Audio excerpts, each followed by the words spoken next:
알겠습니다. 그러면 이제 환자분들이 또 궁금해하시는 게 비용이지 않습니까? 예, 무시할 수 없는데요. 그래서 이제 쇠석술이 뭐 한 번에 깨진다 그러면 상대적으로 비용은 저렴하겠지만 한 번에 안 깨졌을 때는 또 뭐 두 번 더 해야 되고 경우 때는 더 여러 번을 해야 되는데 그러면 환자분들이 또 이제 비용적인 스트레스 또 시간적인 스트레스가 이제 상당히 많지 않습니까? 그래서 그러면 이제 수술 비용은 대체로 좀 어느 정도 되는지 또 환자분들이 또 구독자분들이 궁금해하실 것 같은데 설명을 좀 대략적으로라도 좀 해주시죠. 가끔 이제 환자분들께서 수술 비용을 먼저 물어보시는 분들이 계세요. 그러면 제가 이제 농담 반 진담 반으로 수술을 가격 정해놓고 하는 거 보셨냐고. 예를 들어서 뭐 성형 수술은 그런 거 있잖아요. 뭐 쌍꺼풀 수술 얼마 이렇게 정해진 게 있는데 저희 비뇨기 내시경 결석 수술은 굉장히 상황이 다양합니다.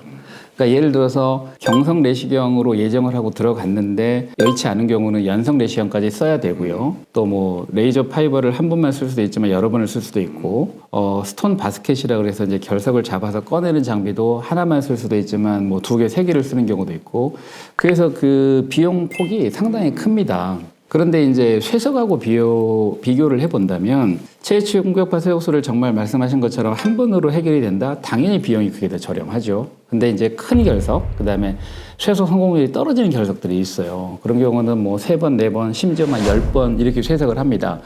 그러면 비용이 몇백만 원까지 올라가 버릴 수가 있죠. 그거에 비하면 이제 내시경 수술은 한 번에 웬만하면은 해결이 가능한 경우가 많아서 상대적으로 이제 그런 경우는 더 저렴할 수도 있다.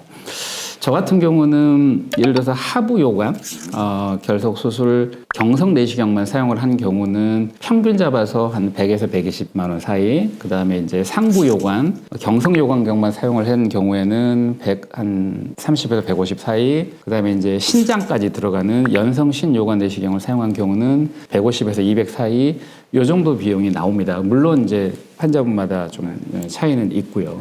다행인 게 그래도 우리가 어찌됐든 이 내시경 수술을 하려면 최소한 척추마취 이상을 해야 되지 않습니까? 그러면 이제 어찌됐든 환자분들이 병원에서 이제 하루라도 이제 납병동이라 그러죠. 입원 처리가 되면은 또 요즘 환자분들이 또 실손보험 드신 분들도 많기 때문에 혜택을 또 볼 수도 있겠네요. 그렇죠. 그러니까 체중격파 쇠석술은 기본적으로 외래 시술이 원칙이거든요. 그래서 건강보험 심사평가원이라든가 건강보험공단에서도 입원해가지고 쇠석하는 거를 굉장히 못마땅해 하고 꺼려합니다. 그래서 이제 실제로 쇠석술은 당연히 외래 진료 기본으로 하는 거라서, 근데 요즘에 이제 실손 보험들을 많이 갖고 계시지만 외래 시술은 액수 제한이 걸려 있는 경우가 많죠. 예를 들어서 하루에 10만 원, 뭐 20만 원, 30만 원. 그것 때문에 데스크에서 많이 싸우지 않습니까? 그렇죠.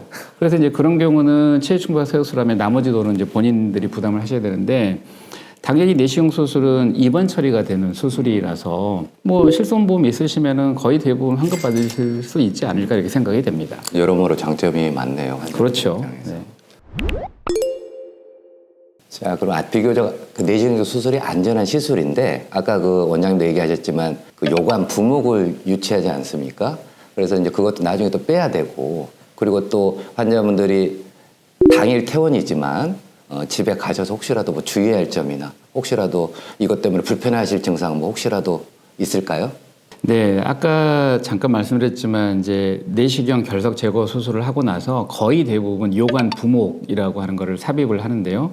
확실한 장점은 있습니다. 그런데 의외로 그 요관 부목에 대한 불편감을 호소하시는 분들이 꽤 있으세요. 근데 그게 정말 개인차가 큽니다. 예를 들어서 어떤 분들은 몸에 뭐가 들어있는지 전혀 모르겠다, 그 정도 느낌만 있는 분도 계세요. 그리고 우리가 여러 가지 이유로 평생 요관 부목을 교체해가면서 끼고 사는 분들도 있잖아요. 그래서 이제 그런 경미한 불편감이 있는가 하면 어떤 분들께서는 굉장히 많이 불편하다, 가능하면 하루라도 빨리 빼고 싶다, 이 정도로 불편감이 있습니다. 근데 그거는 정말 개인차이기 때문에, 그렇지만 거의 대부분 환자분들께서는 일상생활하는데 큰 지장은 없는 정도다 말씀을 하십니다.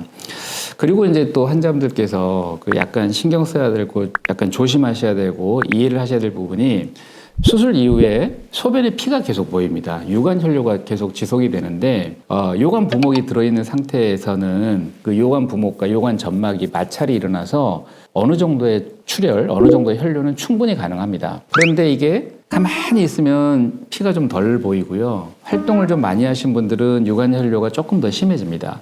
그래서 제가 이제 수술하고 가실 때 일상생활은 다 하셔도 된다. 하지만 일부러 하는 운동, 예를 들어서 뭐 뛰거나 뭐 빨리 걷거나 하는 거는 요관 부목 제거하기 전까지는 조금 삼가시는 게 좋겠다. 그 다음에 소변에 피가 보여도 전혀 걱정하지 마시라. 이런 말씀들을 드리곤 합니다. 방광 자극 증상도 있으신 분들도 있잖아요. 그렇죠. 그 요관 부목이 한쪽 끝은 신장에 들어가 있고 한쪽 끝은 방광에 있기 때문에 소변 볼 때 불편감을 호소하시는 분들이 계세요. 예를 들어서 소변이 자주 마렵다, 소변 볼 때 약간 뻐근하다, 뒤끝이 개운치 않다. 그래서 사실 그걸 방지하기 위해서 저희가 약도 처방을 같이 드리잖아요. 그래서 그 정도 증상은 제 생각에는 크게 문제가 될 것 같지는 않습니다. 최근에 이제 해외여행이 좀 자율화되지 않았어요. 코로나 이후로. 많은 관광객들이 한국에 들어오고 있는데 그중에 이제 어쨌든 한국의 의료기술이 원체 그 다른 나라도 발달했기 때문에 유능하신 우리 민성기 원장님한테 수술받기 위해서 혹시라도 해외 환자들이 비행기 타고 온 경우가 있었습니까? 아, 네. 네. 의외로, 있어요? 예, 의외로 있습니다. 아, 역시 유명하시네요. 제가 한 3달쯤 전인데요. 니카라구아라는 나라가 있습니다. 니카라구아. 예, 카리브해에 있는, 예, 카리브해에 있는 나라인데 한국 교민이세요. 예. 가셔서 이제 사업을 하시는 분이신데 굉장히 큰 결석이 이제 신장 바로 아래 막고 있었던 겁니다. 근데 이제 그 나라는 이제 결론부터 말씀드리면 개복 수술밖에 안 된다고 이제 개복 수술을 하자고 했다는 거예요. 근데 이제 그분께서도 당연히 우리나라 분이시니까 이제 인터넷 열심히 찾아보시고 이렇게 이제 내시경 수술하면 되겠다. 그래가지고 정말 오셨어요. 물론 이제 사전에 저희가 이제 이메일로 다 수술 일정 조율을 해서 근데 이제 사업차 일주일밖에 시간이 안 된다는 거예요.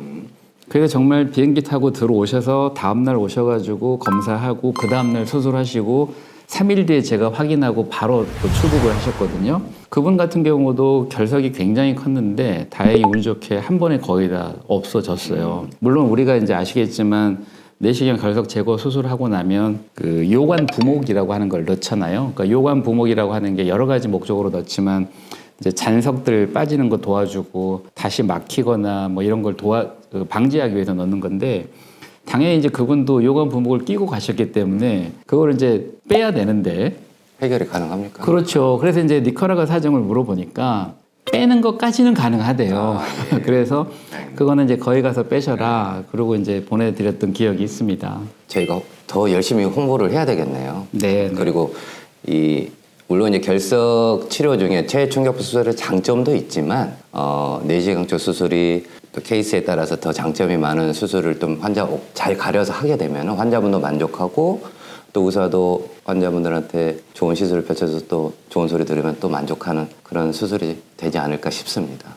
앞으로도 더 열심히 잘 좀 부탁드리겠습니다. 그러시죠. 네. 김 원장님께서도 많이 열심히 잘 저도 열심히 하시고요. 하겠습니다. 네네. 네. 자, 오늘 그 결석 치료 중에 어쨌든 환자분들 입장에서는 좀 생소한 분야인데요. 내시경적 수술에 대해서 전반적으로 쭉 알아봤습니다. 어찌됐든 쇠석술의 장점도 있지만 우리 그 내시경적 수술의 장점, 뭐 빠른 치료, 그리고 뭐 안전한 시술, 그리고 경우에 따라서는 비용이 더 저렴할 수도 있고요. 그리고 저희 그 골드만 비뇨기과학교는 숙련된 내시경적 수술을 잘하시는 원장님들이 많이 계시니까 구독자님들과 환자분들께서도 이런 수술 방법이 있으니까 의사랑 잘 상담을 해서 치료에 대해서 좋은 결과를 얻었으면 좋겠습니다. 그리고 오늘 설명 너무 잘해주신 우리 민성기 원장님 진심으로 감사드리고요. 그리고 오늘 그 혹시 지금 끝나가고 있는데 하시고 싶은 말씀 있으면 한마디 좀 해주시죠. 갑자기 한 가지 추가로 말씀드리려고 합니다. 신장 기능 문제인데요. 쇠석을 자꾸 이제 반복해서 하다 보면은 매일 할 수 있는 게 아니라 보통 일주일 간격으로 하잖아요. 그러다 보면 한 10번 정도 쇠석을 하면 2달, 3달 이렇게 가죠. 그러면은 신장 기능이 굉장히 떨어지는 분들이 계십니다. 수신증이다 그래서 신장이 굉장히 늘어나 버리고 근데 그게 정도가 지나쳐 버리면 돌이 없어져도 회복이 안 되는 경우가 가끔 생기거든요. 그래서 무조건 통증이 없다고 해서 시간을 질질 끄면서 쇠석을 무한 반복하는 거는 절대 지양해야 될 일인 것 같고 그런 경우는 빨리 수술로 전환하는 게 좋은 것 같습니다. 추가로 말씀드렸습니다. 예, 맞습니다. 우리가 이제 수술하기 전에 혈액 검사를 하지 않습니까? 거기서 이제 신장 기능을 보는 혈액 검사가 있는데 제 개인적으로도 그 수치가 높거나 수진증이 심하면 신 기능을 보호하는 차원에서라도 수술적인 치료가 이제 먼저 하는 게 환자분들 입장에서는 도움이 될 거라고 저도 생각합니다. 자, 오늘 좋은 말씀 너무 감사드리고 그리고 시청해주셔서 너무 감사드립니다. 저희 오늘 그 영상이 도움이 되셨다면 좋아요, 구독 누르시면 감사하겠습니다. 인사하고 끝낼까요? 네. 감사합니다. 감사합니다.